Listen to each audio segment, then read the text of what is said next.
বন্ধুরা দেখো, আজকে আমরা করব ইলিশ মাছ দিয়ে বেগুন দিয়ে ঝোল।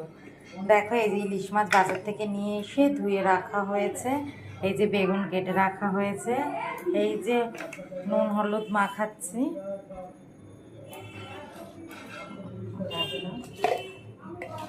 যে নুন দিয়ে হলুদ দিয়ে ম্যারিনেট করে রাখা হচ্ছে মাছটাকে।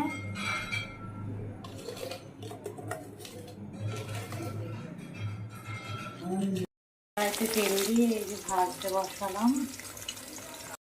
হালকা করে একটু ভেজে নিলাম, জিরে আর কাঁচা লঙ্কা ফোড়ন দিলাম, এই যে বেগুনটা দিলাম, বেগুনটা দিয়ে হালকা করে একটু ভেজে নেব, হলুদ দিচ্ছি,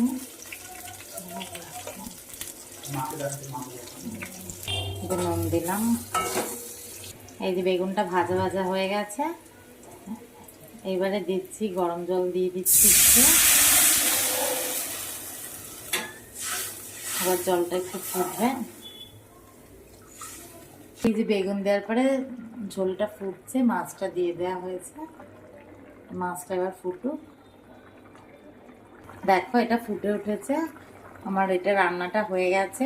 আমার তো এই রেসিপিটা খুব ভালো লাগে, তোমাদের কার কার ভালো লাগে বন্ধু কমেন্টে জানিও।